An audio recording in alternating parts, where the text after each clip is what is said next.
So I'm here with Angela, and she is a writer and a traveler, a teacher, a businesswoman, and you're also a mother. Yes. I And have twins. you have twins. That's amazing. Wow. And so you also are now what's called an empty nester.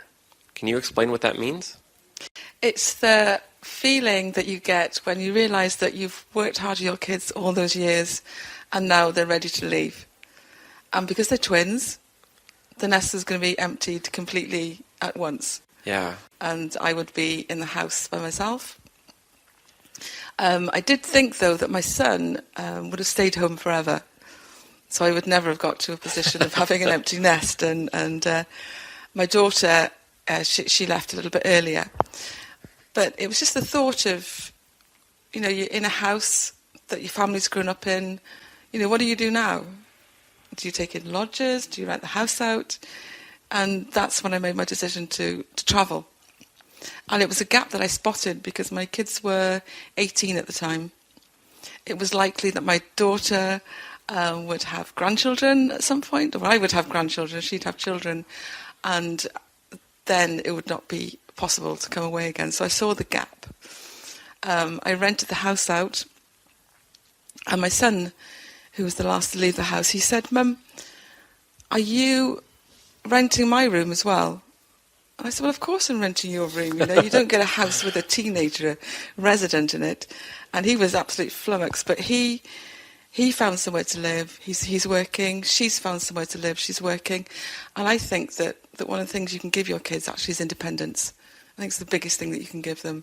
Yeah, and back in the day, it used to be that you would get kicked out of the nest. That was another phrase, You'd say, like, okay, when you're 18, your parents would, give you that push like a mother bird, go fly, go do your thing. And I think it's still a good thing, actually. I think it's a very good thing. That you go out, I was not really kicked out, but I did leave right away, and it was a good experience. It was the best experience. That those years when you've got freedom, you've got your friends, you're growing up, you're learning about the world, you should be out there by yourself. Now, you've done something against the grain. You went and traveled by yourself, and your gap year. Now, in Asia, where we are, this isn't really an empty nester culture. Like, I don't know if especially Thailand, they don't really push kids out of the house. People stay and live a little bit more. Have you noticed a difference in like kind of the family dynamics now that you're in Bangkok? I think in Bangkok and Thailand, and certainly the other Southeast Asian countries I've travelled, I've been amazed at how families operate and live together. I think I'm very saddened by my own circumstances in the UK, and lots of people in the UK where families are divided and they don't live together and they don't support each other. When I was living in Isan, it was very obvious that families, because there's no social services, people have to work or they've got no money. So the parents would have to go to Bangkok or Phuket or one of the tourist areas, and the children would be left with the grandparents in the village. So it was obvious that there were lots of children who were growing up with grandparents, aunties. But I looked at this and thought, well, these kids are living in a village where it's safe, they're happy, they grow up as a gang, and they're loved. Yeah, that's really nice. It's interesting you mentioned that. One of the saddest things I ever saw unexpectedly was when I was in the Philippines. I was flying out. I was in the Philippines, had a great time. And when I was going at the airport, they had this long line. And I didn't know what was going on. It was all these children and their mothers.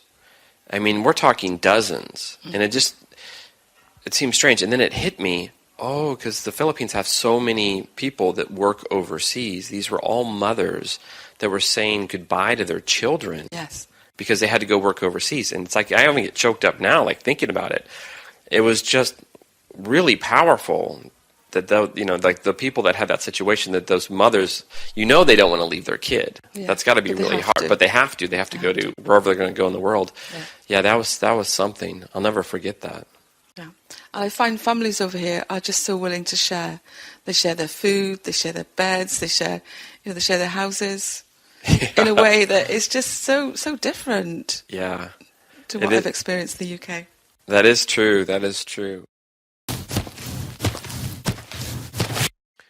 So I'm here with Angela, and we're talking about families, differences in family culture and structure.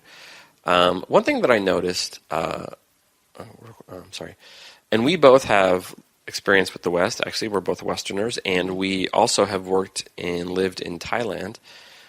Have you noticed a difference in the flow of money, which I think is quite interesting? So in a lot of Asian cultures, especially Thailand, the flow of money goes from the children up. Yes. Whereas in the West, the flow of money goes from the parents down, or the older the family member down. Yes. It's a completely different flow, which is quite interesting when you think about it. Isn't it? Because, a lot of the people that are working in Bangkok and some of the tourist places in Thailand, they send money home. They don't earn money for their own keep and their own life. They actually send money home to the villages to pay for their children, to pay for their mothers. And I think it affects the way that people respect people within the family. There's huge respect for older people in Thailand that I didn't notice in the West. And I think maybe it may be something to do with the fact that they are still giving to their parents. Yeah, that's so true. I think also the fact that the family is almost like a bank. Yes. And they have a pool of wealth that they use together as a unit, which I think is just a great concept. Yeah. Although when I say this, I don't kick money up to my mother. But I'm always thinking, I wish my family did this. Our family in the West, we should adopt this practice. Everybody gives 10% to the pool, to the family pool. Yes. But I don't know if it would ever work. I don't know if it would work, no. So you have kids. Yes. How would you feel if suddenly your children started giving you 10% of everything they make? Wouldn't that be wonderful? But it's not going to happen. Right. It's just not in our society. Yeah, but you wouldn't spend it though, right? Like the whole idea is like they just give it to you would be the guardian, you would be the safekeeper of the money. Yeah, I'd probably have the money and then put the money away for them. Right. Because I think that the pressures in the West are different as well. It's very hard now for people to become house owners. So for my kids, it's going to be very, very difficult for them to get on the property ladder. So if they gave me any money, I would give it back to them as a deposit. Yeah, although there is one other thing that goes the other way, which is in Japan, I hope I say this right, I think it's called a toshidama. Basically, it's you get money from your relatives. If you're a child or a kid, you get money from your relatives on January 1st. They give you an envelope, and sometimes kids might get $2,000, $3,000, $4,000 on New Year's, depending how wealthy your family is. And I think there's Chinese New Year. Maybe they do something similar. The kids get money, I'm not sure. So there is the other flow where families do give kids money, I think. And also, I remember years ago, when I first came to Thailand, I was talking with a guy, and I said, one thing that's shocking about kids in Thailand is nobody works. They don't have part-time jobs. Not that many have part-time jobs, although it's changed. I said, in America, you work, and it's a good thing. Like, you build values. And he said, in Thailand, they can't do that because if a child works, especially for a middle-class family, it's an embarrassment to the family. Like the father can't provide for his children.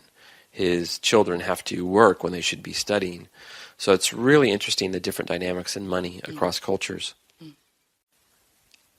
Like, did your kids work when they were in school? How did you feel about your kids when they were in high school? My kids had to work for the pocket money. So they would have chores to do and they would get pocket money. They would help with the washing up, sweeping, cleaning, whatever. They always had to earn their pocket money, which they thought was really hard. So did you ever withhold their wages? Yeah. You did, really? Yeah. You'd be like, no, you didn't do your chores, you don't get the money? Having it, yeah. Really? How often would you have to do that? More so in the beginning, once they get the idea, if you don't work for your money, you don't get your money. And that's a life lesson, isn't it? That if you don't is do your work, great, because I think get money. I think a lot of people just assume, even me, like I've never had children, but the parents just spoil the kids, and they just they don't want to have the hassle, they don't want to have the fight, they just give them the money. But you look at the difference between the Western kids and the kids out here. You can go on a bus trip with the kids out here. You can go on a 6-hour bus trip. You don't hear a peep out of that kid. They're sat there, the mum's asleep, maybe the kid's asleep as well. If you put Western kids on a bus for 6 hours, you'd have to have a PlayStation or a tablet or something. They'd be crying. You'd have to feed them things.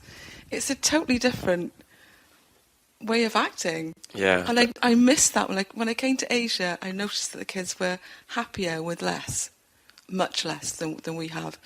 And it wasn't until I spent the year in Asia and then I went to Australia, landed in Sydney, noticed one thing, that the people were that much bigger, but also the kids were just so spoiled, and the parents were just giving in to them.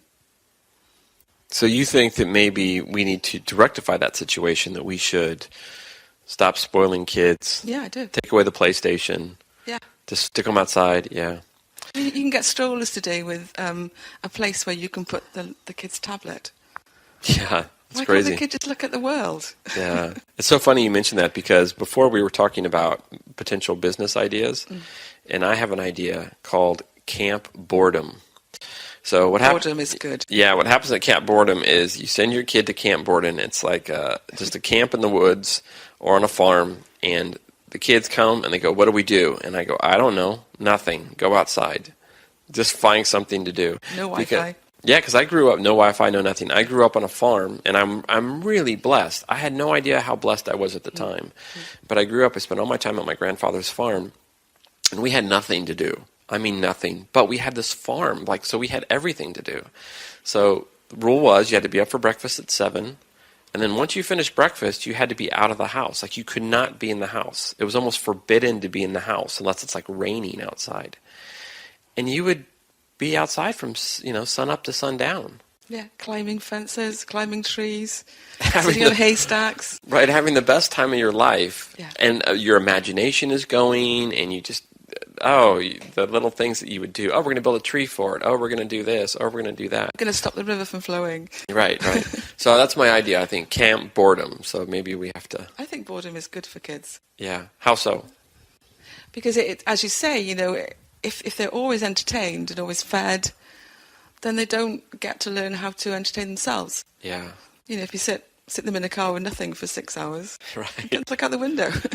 There was a great thing recently where Jerry Seinfeld, the comedian, he has a bit where he talks about how his mother would take him to the bank when he was a kid, and a bank or a department store was the ultimate space of boredom. There's nothing you can do. You're so bored you just want to flop down on the floor type of thing. But you're right. I don't know if kids have that anymore. No, they don't. Where they have they hit that wall where there's nothing for them to do. No. So do you think that maybe we should limit the devices, the smartphones, all that kids use? I do think you should, but I think it's too late now. I think, we've passed the point where you can get Wi-Fi, internet. If we took all that off the kids now, what would they do? They'd be bored. Well, you could just never give it to them, right? Yeah, in the first place. Maybe that's impossible. It's impossible. Okay, cool.